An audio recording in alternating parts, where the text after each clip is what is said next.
बच्चों 10वीं की जो बोर्ड एग्जामिनेशन है वो बहुत करीब है। और 10वीं के बोर्ड एग्जामिनेशन के लिए मराठी की जो तैयारी है आप इस चैनल से कर सकते हैं। है ना, मराठी जो सब्जेक्ट है उसकी तैयारी आप इस चैनल से कर सकते हैं। आज का जो वीडियो है इसमें हम क्या करेंगे, मराठी की जो कहावतें हैं जो मोस्ट ऑफ द टाइम पूछी जाती है एसएससी बोर्ड के एग्जामिनेशन में, उसको हम क्या करेंगे, समझेंगे कि ये जो कहावतें क्या होती है, उनका मतलब क्या होता है। और सबसे इम्पोर्टेंट बात ये है कि उसे सेंटेंस में यूज़ कैसे करना है। अब सेंटेंस में यूज़ कैसे करना है ये आपको तभी पता चलेगा जब उस कहावत का, जिसे हम मराठी में मन कहते हैं, है ना, प्लूरल होगा, अनेक वचन होगा तो उसे मनी कहेंगे। उसका मतलब या फिर उसे सेंटेंस में यूज कैसे करना है ये आपको पता कब चलेगा, जब आपको उसका उस कहावत का मतलब अच्छे से पता होगा। तो आज की वीडियो में हम क्या करते हैं, एसएससी बोर्ड एग्जामिनेशन 2025 के लिए जो इम्पोर्टेंट कहावतें हैं मराठी सब्जेक्ट की वो हम यहाँ पर करने वाले हैं, है ना। या फिर इससे अलावा भी और बहुत सारे वीडियोस हम जो बनाने वाले हैं 10वीं के बोर्ड के एग्जामिनेशन के रिगार्डिंग, वो आप देखने के लिए इस चैनल को सब्सक्राइब करके रख सकते हैं। ठीक है, तो आपके सामने हम क्या करने वाले हैं अभी, जो कहावतें हैं। सबसे पहले जो कहावत है हमारे सामने है, ये बहुत बार हमारे सामने आती है, अलग अलग क्वेश्चंस पेपर हम देखेंगे तो सामने आती है। उसका मतलब अगर हमें पता चलेगा, और अभी के 2025 के एसएससी बोर्ड में अगर आपको ये पूछी गई तो आपको पता होना चाहिए। ठीक है, तो फिर आपके सामने वो जो है ये कहावत है ना। पहली कहावत है घरोघरी मातीच्या चुली। कहावत क्या है, घरोघरी मातीच्या चुली। इसका जो मतलब है वो समझने से पहले हम ये जो वर्ड्स है इसमें, इस कहावत में, वो समझेंगे। वो क्या है, घरोघरी। घरोघरी का मतलब होता है हर घर में। घरोघरी का मतलब होता है हर घर में। मातीचा यानी मिट्टी की, और चूली यानी जो चूल्हा होता है ना उसे चूली बोलते हैं। अगर मल्टीपल्स होंगे तो एक से ज्यादा होंगे तो चूली, और एक होगा तो चूल। घरोघरी मातीचा चूली यानी इसका मतलब क्या हुआ, हम किसी भी घर में जाएंगे तो वहाँ के जो चूल्हे होते हैं वो मिट्टी के ही होते हैं। यानी कहीं भी जाओ आप, इसका मतलब क्या हुआ, आप दुनिया में कहीं भी जाओ प्रॉब्लम सेम ही होगा। प्रॉब्लम क्या होगा, सेम ही होगा। उसका मतलब क्या आप यहाँ पर दिया है, प्रत्येक कुटुंबाचे आपले समस्यात्मक जीवन असते। यानी आप दुनिया में कहीं पर भी जाओ, आपका जो भी है प्रॉब्लम सेम ही होगा, है ना। हर घर में सेम ही प्रॉब्लम होते हैं। अब यहाँ पर एग्जाम्पल दिए आहे, उदाहरणे, उदाहरण याने एक्झाम्पल. आपल्यालाच त्रास होतो असे नाही, घरोघरी मातीच्या चुली। यानी तकलीफ सिर्फ हमें ही नहीं है, दुनिया के किसी भी कोने में जाओ, दुनिया के किसी भी घर में जाओ, घरोघरी मातीच्या चुली यानी सब तरफ प्रॉब्लम सेम ही है। दुसरा देखो क्या है, इतरांच्या आयुष्यातही अडचणी असतात, घरोघरी मातीच्या चुली। यानी इतर यानी अदर, बाकी के, आयुष्य यानी जीवन, अड़चन यानी तकलीफें, प्रॉब्लम्स होते हैं, यानी बाकी सबके सबकी जिंदगी में कुछ ना कुछ प्रॉब्लम होता ही है। घरोघरी मातीच्या चुली यानी दुनिया में कहीं भी जाओ प्रॉब्लम सेम ही है। इसका मतलब ये जो कहावत है इसका एक्चुअल मीनिंग अगर आपके समझ में आया, वो वर्डिंग से समझ में आता है। जो वर्ड्स है उस कहावत में इस्तेमाल किए गए, उस मन में इस्तेमाल किए गए, उसको अगर आप समझेंगे तो फिर क्या होगा, आपको उसका मतलब ऐसे रट्टा मारने की, याद करने की जरूरत नहीं है। इजीली कॉन्सेप्ट समझ में आएगा, और आपको उसका मतलब समझ में आएगा। उसको सेंटेंस में कैसे यूज करना है वो भी समझ में आएगा। घरोघरी यानी हर घर में, मातीचा यानी मिट्टी की, और चूल्ही यानी चूल्हे, हर घर में मिट्टी के ही चूल्हे होते हैं। यानी कि आप किधर भी जाओ प्रॉब्लम सेम ही है। तो ये है हमारी पहली कहावत, यानी पहली म्हण। इसको मराठी में म्हण बोलेंगे, म्हण, है ना। तो आगे देखते हैं आगे वाली म्हण, आगे वाली जो कहावत है वो क्या है, आडात नाही तर पोहऱ्यात कोठून येणार। आडात नाही तर पोहऱ्यात कुठून येणार। अब इसका वर्ड टू वर्ड मीनिंग समझते हैं। आड़ात, आड़ यानी होता है कुआं, आड़ यानी कुआं, आड़ यानी कुआं। आड़ात नाही यानी कुएं में नहीं है, कुएं में ही नहीं है। तर यानी तो, पोहरात, पोहरा यानी वो होता है जो पुराने जमाने में कुएं में से पानी निकालने के लिए जो एक चीज होती थी, है ना, बर्तन नुमा चीज हुआ करती थी, उसे पोहरा कहा करते थे। मराठी में से पोहरा कहते हैं, है ना। कुठून येणार यानी कहाँ से आएगी। अगर पानी कुएं में ही नहीं है तो वो जो पोहरा है यानी वो जो चीज है, वो जो बर्तन है जो पानी निकालने के लिए इस्तेमाल होता है, उसमें ही नहीं आ सकती, क्योंकि वो कुएं में है ही नहीं ना। कुएं में ही नहीं है तो उस चीज में उस पोहरा में कहाँ से आएगी, ये उसका मतलब होता है। अर्थ यहाँ पर क्या दिया है, जिस स्रोतामध्येच नाही, स्रोत यानी सोर्स, कुआं क्या एक सोर्स है जहाँ से पानी निकालने का सोर्स है, स्रोतामध्येच नाही ते कुठे मिळणार, जब एक्चुअल सोर्स जहां पर है वहीं पर ही वो चीज अवेलेबल नहीं है तो बाहर जाके कहाँ मिल सकती है, किसी और जगह पर वो मिल ही नहीं सकती।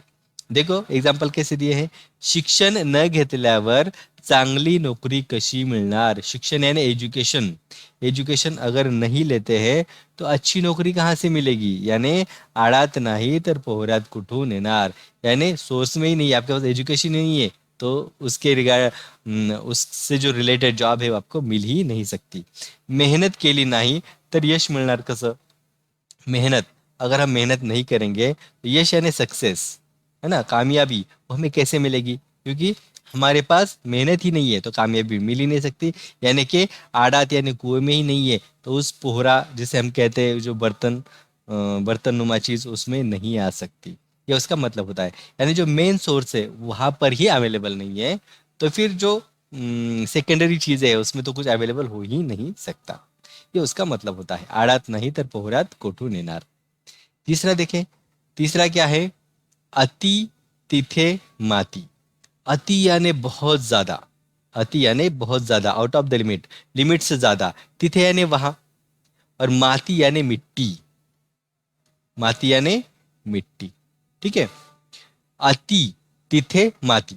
अब इसका अर्थ देखते हैं, एखादी गोष्ट जास्त करण्याने त्याचा विपरीत परिणाम होतो, अति यानी बहुत ज्यादा, लिमिट से ज्यादा, अगर कोई भी चीज दुनिया में कोई भी चीज अगर हम लिमिट से ज्यादा करते हैं तो उसकी वैल्यू मिट्टी की जैसी हो जाती है, यानी बिल्कुल खत्म हो जाती है, वो वैल्यू उसकी बिल्कुल भी जीरो हो जाएगी, यानी किसी भी चीज को बहुत ज्यादा करने से या फिर बहुत ज्यादा होने से उसकी वैल्यू क्या हो जाती है, खत्म हो जाती है। एग्जाम्पल देखो क्या दिया है यहाँ पर, परीक्षा जवळ आल्यावर अति परिश्रम केल्याने सुनील आजारी पडला, अति तेथे माती, जब एग्जाम नजदीक आ गई, परीक्षा जवळ, जवळ यानी नजदीक, आल्यावर आने के बाद, अति परिश्रम यानी बहुत ज्यादा मेहनत, केल्याने करने से, तो सुनील है वो क्या हुआ, आजारी पड़ला यानी बीमार पड़ गया, बीमार हो गया, और अति तेथे माती यानी उसने बहुत ज्यादा परिश्रम किया ना, मेहनत बहुत ज्यादा किया, लेकिन उसका फलसफा क्या मिला कि वो बीमार हो गया। यानी अगर हम अति करते हैं, बहुत ज्यादा करते हैं कोई भी चीज, भले ही अच्छी चीज हो, भले ही अच्छी चीज हो, अगर हम उसे एक लिमिट से ज्यादा आगे पुश करते हैं तो वो क्या हो जाता है, वो पूरी चीज खराब हो जाती है, उसकी वैल्यू खत्म हो जाती है। खूप खाणे आरोग्यासाठी चांगले नाही, अति तिथे माते, खूब खाने यानी बहुत ज्यादा खाना, खाना भले ही कितना ही अच्छा हो, अगर हम उसे अपनी लिमिट से ज्यादा खा लेते तो उसे हमें तकलीफ ही होनी है ना। यानी अति जहाँ पर हम बहुत ज्यादा करते हैं, कुछ भी चीज हो भले ही अच्छी हो, अगर हम उसे ज्यादा करते हैं लिमिट से तो वो पूरी खराब हो जाती है, उसकी जो वैल्यू है वो खत्म हो जाती है, ये इसका मतलब है। चलो आगे देखो, सोंगाड्याच्या नशिबात तुतारी, अब सोंगाड्या वो होता है जो नकल करने का काम करता है, नकल नकल करने वाला जो एक्टर है उसे सोंगाड्या कहते हैं, क्या बोलेंगे, सोंगाड्या, है ना, ये वर्ड है सोंगाड्या, सोंगाड्याचा यानी सोंगाड्या के, उस नकल करने वाले के, नशीबात तुतारी, उसके नशीब में, नशीब यानी लक, उसके लक में क्या है, तुतारी, तुतारी यानी कि एक म्यूजिकल इंस्ट्रूमेंट है जो इस तरह से होता है ऐसे, है ना, एक म्यूजिकल इंस्ट्रूमेंट होता है जो बजाने के काम आता है। तो ये जो सोंगाड़ा है, सोंगाड़ा का जो रोल होता है बहुत कम वैल्यू वाला रोल होता है, लेकिन ये जो तुतारी है, तुतारी की वैल्यू बहुत ज़्यादा होती है क्योंकि वो एक अच्छा म्यूजिकल इंस्ट्रूमेंट है। लेकिन ऐसे कभी कभी होता है, वो जो सोंगाड़ा है ना उसी को वो तुतारी मिल जाती है ना। अब देखते अर्थ उसका क्या है, नालायक माणसाला मोठे काम मिलने, एक इंसान बहुत नालायक है। अब ये सोंगाड़ा का मतलब क्या है कि बहुत कम वैल्यू वाला, जिसका दर्जा बहुत कम है, यहाँ पर उसका मतलब वैसा है, ठीक है। तो नालायक इंसान को बहुत बड़ा काम मिलना या फिर बहुत अच्छा ओहदा मिलना, बहुत अच्छी वैल्यू मिलना, ये उसका मतलब होता है। कभी कभी होता है ना, ऐसे कोई इंसान बहुत नालायक होता है, कोई चीज़ के लायक नहीं होता, लेकिन उसको जो ओहदा मिलता है, उसको जो वैल्यू मिलती है बहुत ज़्यादा, उसके इससे ज़्यादा मिलती है, उसकी जो कैपेबिलिटी है उससे ज़्यादा उसको मिल जाती है। वहाँ पर एक कहावत इस्तेमाल होती है, सोंगाड्याच्या नशिबात तुतारी, यानी वो जो सोंगाड़ा है उसके नसीब में क्या है, तुतारी में उसको मिल गया, अच्छा इंस्ट्रूमेंट मिल गया। उसका काम क्या है, सोंगाड़ा नकल उतारना है, लेकिन उसको एक म्यूजिकल इंस्ट्रूमेंट मिल गया। एग्जाम्पल देखते कैसा है। त्याच्याकडे कामाची क्षमता नसूनही त्याला मोठे पद मिळाले, सोंगाड्याच्या नशिबात तुतारी। त्याच्याकडे यानी उसके पास कामाची क्षमता, काम करने की कैपेबिलिटी, काम करने की काबिलियत नसूनही, ना होते हुए भी त्याला मोठे पद मिळाले, उसे एक बड़ा ओहदा, पद यानी ओहदा मिल गया, है ना। उसके पास वो काम करने की काबिलियत नहीं है, फिर भी उसे एक अच्छा बड़ा ओहदा मिल गया। और इसीलिए यहाँ पर इस सेंटेंस में इस्तेमाल किया गया सोंगाड्याच्या नशिबात तुतारी। ठीक है, आगे देखो क्या एग्जाम्पल है। दूसरा एग्जाम्पल, जेव्हा अनुभव नसलेल्या माणसाला प्रकल्प सांभाळायला दिला, तेव्हा सोंगाड्याच्या नशिबात तुतारी म्हणायला हरकत नाही। जेव्हा अनुभव, जब अनुभव यानी एक्सपीरियंस, तजुर्बा, नसलेल्या माणसाला, जिस इंसान को तजुर्बा ही नहीं है, उस इंसान को प्रकल्प यानी कोई बड़ा प्रोजेक्ट, प्रकल्प यानी प्रोजेक्ट सांभाळायला दिला, संभालने के लिए दिया, तेव्हा सोंगाड्याच्या नशिबात तुतारी। अब उस बात पर सोंगाड्याच्या नशिबात तुतारी ऐसा कहना गलत नहीं होगा, है ना। इस तरह से क्या किया गया है, सोंगाड्याच्या नशिबात तुतारी, ये जो कहावत है, ये जो मन है, इसको क्या किया गया, इस्तेमाल किया गया एक सेंटेंस में। ये इसका मतलब होता है, सोंगाड्याच्या नशिबात तुतारी यानी बहुत कम वैल्यू वाले, एक कम एक्सपीरियंस वाले, कम अच्छे इंसान को एक बहुत अच्छा ओहदा मिलना, एक बहुत अच्छा काम मिलना।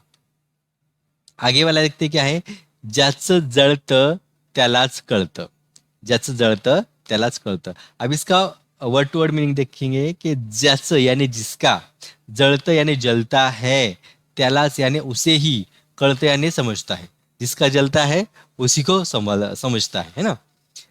अब इसका अर्थ क्या दिया गया है, दुःखाचा खरा अनुभव ज्याला होतो, दुःख यानी तकलीफ, है ना, दुःख, खरा अनुभव यानी एक्चुअल एक्सपीरियंस, ज्याला होतो, जिसे होता है, त्यालाच ते समझते, उसे ही बस वो समझ में आता है।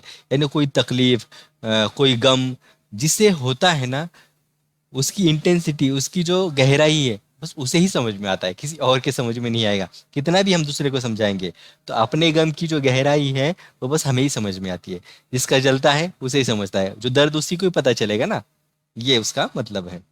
अब इसका एग्जाम्पल देखते हैं। मित्राने अपयशाचा सामना केला, मित्र यानी दोस्त, फ्रेंड, अपयशाचा यानी उसे फेलियर आया, उसकी जिंदगी में कुछ फेलियर आया, उसका उसका उसका क्या किया, उसने सामना किया, है ना, मुकाबला किया। त्याचा त्रास त्यालाच माहीत, त्याचा यानी उसका, त्रास यानी तकलीफ, त्यालाच यानी सिर्फ उसे ही, माहीत यानी पता होना, उसकी जो तकलीफ है उसे ही पता है। और फिर इस सेंटेंस में आगे क्या जोड़ दिया, ज्याचं जळतं त्यालाच कळतं, है ना। ये जो सेंटेंस वो है जो हम आम बोलचाल में इस्तेमाल कर सकते हैं। जब हमें ये वाला कोई सिचुएशन है कि हमारे किसी दोस्त ने क्या किया, बहुत उसे तकलीफ हुई या फिर उसे बहुत फेलियर का सामना करना पड़ा, तो हम बोल सकते हैं, यार मेरा जो दोस्त है ना, उसे बहुत बड़ा फेलियर आया उसकी ज़िंदगी में, जिसका जलता है ना उसी को समझ में आता है, हमारे तो समझ में नहीं आएगा, है ना। मराठी में हम ये बोल सकते हैं, माझा जो मित्र आहे ना, त्याच्या आयुष्यामध्ये खूप मोठं संकट आलं, खूप त्रास झाला त्याला, खरंच ज्याचं जळतं ना त्यालाच कळतं। इस तरह से हम क्या कर सकते हैं, सेंटेंस को इस्तेमाल कर सकते हैं। आईचं नुकसान झाल्यावर, आई यानी माँ, नुकसान यानी नुकसान झाल्यावर, होने के बाद, तिच्या दुःखाची जाणीव फक्त, तिच्या यानी उसके, दुःख, दुःख यानी तकलीफ, गम, जाणीव यानी एहसास, जाणीव यानी एहसास, फक्त यानी सिर्फ, तिलाच झाली, सिर्फ उसे हुई, यानी माँ को जो तकलीफ हुई, जो गम आया उसकी जिंदगी में, जो नुकसान हुआ, उसका जो गम हुआ उसे, उसकी तकलीफ, उसका एहसास जो है सिर्फ उसे ही हुआ। जैसे जळतं त्यालाच कळते, यानी मेरी माँ को जो तकलीफ हुई उसका एहसास सिर्फ उसी को है ना, एहसास सिर्फ उसी को हो सकता है। यानी ये वाला जो मन है, ये जो कहावत है, इसका मतलब क्या, तकलीफ एक्चुअल में जिसे है उसे ही समझती है, दूसरे को समझती नहीं है। आगे देखते हैं, करावे तसे भरावे, करावे तसे भरावे. अर्थ क्या दिया यहाँ पर? माणसाने केलेल्या कर्माची फळे त्याला मिळतात. अब वर्ड टू वर्ड मीनिंग देखते क्या है. करावे तसे भरावे. करावे यानी जैसे करेंगे, तसे यानी वैसे, भरावे यानी भरेंगे, है ना. यानी हमें हमारे कर्मों का फल मिलेगा. माणसाने केलेल्या कर्माची फळे, माणसाने आणि इंसानने केलेल्या यानी किए हुए कर्माची यानी कर्मों का फळे यानी फल, है ना, फल, फ्रूट्स त्याला मिळतात, उसे मिल जाते हैं. हम जो कर्म करते हैं उसका फल हमें जरूर मिलता है, वो अच्छा हो या बुरा हो. उदाहरण, एग्जाम्पल्स क्या है? चांगले कर्म केलेस तर चांगले फळ मिळेल, करावे तसे भरावे. चांगले कर्म केलेस, अगर तुमने अच्छा कर्म किया है, अच्छा काम किया है, तर तो चांगले फळ मिळेल, अच्छा फल मिलेगा. करावे तसे भरावे, क्योंकि जैसे करेंगे वैसे भरेंगे. त्याने फसवणूक केली आणि आता त्याच्याच फसवणुकीचा परिणाम भोगत आहे. उसने फसवणूक की, किसी के साथ फ्रॉड किया. फसवणूक यानी फ्रॉड करना आणि किसी को गुमराह करना, किसी को बेवकूफ बनाना. आणि आता त्याच्याच फसवणुकीचा, और अब उसने जो फसवणूक की, किसी के साथ जो फ्रॉड किया, किसी को जो गुमराह किया, किसी को बेवकूफ बनाया, उसका परिणाम, उसका जो फल है अब उसको मिल रहा है ना. उसका फल उसको मिल रहा है. करावे तसे भरावे, करावे तसे भरावे. जैसा करोगे वैसा पाओगे. हातावर तुरी देणे. हातावर तुरी देणे. एग्जाम्पल देखेंगे. पहले मतलब समझ लेते हैं. निराशा करने, है ना. निराशा करने, अपेक्षा भंग करने, यानी अगर किसी की उम्मीद को तोड़ देना, है ना. निराशा करने यानी जो किसी से जो उम्मीद की गई है उसे तोड़ देना, है ना. अपेक्षा को तोड़ देना, किसी के पास जो उम्मीद की है गई है उसी को तोड़ देना. यानी हमने जो सोचे थे बिल्कुल उसके विपरीत सामने वाले ने हमारे साथ करना. इन शॉर्ट में हमारी किसी से कुछ करने की एक अपेक्षा थी, एक उम्मीद थी, उसने बिल्कुल उसके विपरीत करना, उसके अपोज में कुछ ना कुछ कर देना. एक्झाम्पल क्या आहे? गणपतीच्या वेळी असे येतो असे सांगून राजेशने हातावर तुरी दिल्या. हातावर तुरी दिल्या यानी क्या? इसका जो मतलब है ना, हाथावर तुरी देने, इसका मतलब नियर टू बेवकूफ बनाना, यहाँ तक भी जाता है. पूरा बेवकूफ बनाना नहीं होता इसका मतलब, लेकिन उसके नजदीक जाता है, बेवकूफ बनाने के नजदीक जाता है. जो सामने वाले ने हमारे साथ किया वो हमें बेवकूफ बनाना नहीं चाहता, लेकिन फिर भी हमारे साथ क्या हो जाता है? फ्रॉड हो जाता है. जैसे गणपतीच्या वेळी येतो सांगून, गणपति यानी जो त्योहार है, गणपति का त्योहार है, उसके टाइम पर आता हूँ ऐसे कहकर वो नहीं आया, है ना. उसने हमारे साथ बहुत ज़्यादा फ्रॉड नहीं किया, बहुत ज़्यादा बेवकूफ़ नहीं किया, लेकिन हमारी जो उम्मीदें उससे थी वो तो टूट गई. ये इसका मतलब होता है. गणपतीच्या वेळी येतो यानी गणपति के वक्त आता हूँ ऐसा कहकर राजेश ने क्या किया? वो नहीं आया. हातावर तुरी दिल्या यानी वो नहीं आया. त्यांनी मला नोकरीचे आश्वासन दिले. त्यांनी यानी उन्होंने, मला यानी मुझे, नौकरी से यानी नौकरी का, आश्वासन दिया यानी वादा किया, है ना. उन्होंने मुझे नौकरी का वादा किया, पण शेवटी हातावर तुरी दिल्या यानी कि लेकिन इतना वादा करने के बावजूद उन्होंने निभाया नहीं. मेरे साथ जो हुआ वो है, पूरी तरीके से उन्होंने बेवकूफ तो नहीं बनाया, लेकिन जो वादा किया था वो नहीं निभाया, है ना. तो हमें क्या इसका मतलब लेना चाहिए कि हमने जो उम्मीदें रखी थी वो पूरी ना होना, है ना, पूरी ना होना. आगे देखते क्या है. नाव मोठे लक्षण खोटे. नाव मोठे लक्षण खोटे. अर्थ क्या है इसका? फक्त नाव मोठे आहे, नाम तो बहुत बड़ा है भाई, नाम तो बहुत बड़ा है, पण कामामध्ये कमी दर्जा है. पण काम में जो दर्जा है वो बहुत कम है.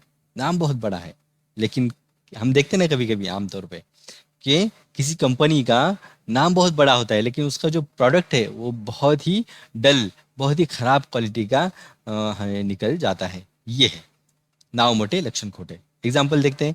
त्या हॉटेलचे नाव मोठे होते. वो जो होटल है उसका नाम बहुत बड़ा था. नाव, नाव यानी नाम, मोठे यानी बहुत बड़ा, होते यानी था.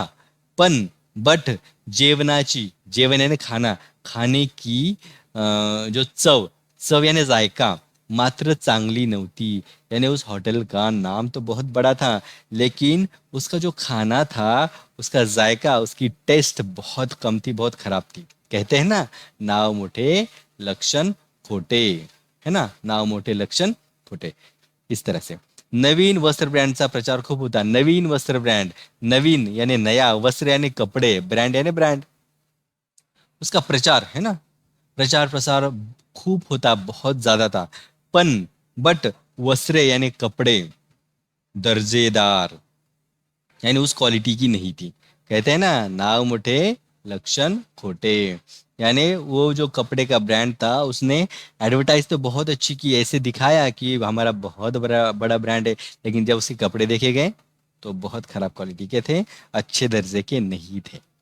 ठीक है दोस्तों, हम ये जो चैनल है इस पर क्या करते हैं कि जो मराठी सीखने से रिलेटेड बहुत सारे वर्ड है, जो बेसिक मराठी के वो भी है, और जैसे एकेडमिक्स है हमारे, 9वीं 10वीं के एकेडमिक्स है, उसके भी वीडियोस हम डालते रहते हैं. अगर आपको मराठी सीखनी है, बेसिक मराठी, एकदम बेसिक लेवल से, आ ई यहाँ से, यानी जो बेसिक जिसे कहेंगे हम अक्षरों से, फिर शब्द, फिर वाक्यों की रचना कैसी करनी है, सेंटेंस फॉर्मेशन कैसे करना है, यहाँ से इस बेसिक लेवल से आपको अगर मराठी देखना, वीडियो देख करके सीखना है, तो आप इस वीडियो को, इस चैनल को फॉलो कर सकते हैं. साथ ही साथ अगर आपको 10वीं के एकेडमिक्स भी पढ़ना है, या फिर किसी भी स्टैंडर्ड के एकेडमिक्स पढ़ना है तो भी आप इस चैनल को फॉलो कर सकते हैं. जैसे कि ये जो वीडियो है हम 10वीं के एकेडमिक्स के अकॉर्डिंग बना रहे हैं. 10वीं की जो एसएससी एग्जामिनेशन है 2025 की, उसके अकॉर्डिंग हम ये वीडियो बना रहे हैं. तो इन शॉर्ट क्या है कि आपको अगर बेसिक मराठी सीखनी है तो भी आप हमें फॉलो कर सकते हैं, और 10वीं के एकेडमिक्स पढ़ने हैं तो भी आप हमें फॉलो कर सकते हैं. इस वीडियो को सब्सक्राइब करके आप हमें फॉलो कर सकते हैं. ठीक है, तो ये हमारी देखते हैं आगे वाली. हाँ, और इससे आगे भी जो है ना, हम बहुत सारे ऐसे वीडियोस बनाने वाले हैं जो 10वीं के जो क्वेश्चन पेपर्स है, उर्दू मीडियम और इंग्लिश मीडियम, इनके जो क्वेश्चन पेपर है उनके अकॉर्डिंग बनाएंगे, है ना. तो इससे होगा क्या, क्या अभी जो 2025 की जो आपकी एग्जामिनेशन है 10वीं बोर्ड की, एसएससी बोर्ड की, उसमें आपको बहुत ज़्यादा हेल्प होने वाली है. तो देखते हैं आगे वाली हमारी कहावत, उंटावरून शेळ्या हाकणे. उंटावरून शेळ्या हाकणे, क्या है इसका मतलब, उंटावरून शेळ्या हाकणे? अर्थ क्या है? ऊंट का वैसे मतलब होता है कैमल, ऊंट. शेळ्या यानी बकरियां, हाकणे यानी हकालना, संभालना, उनको चराने ले जाना.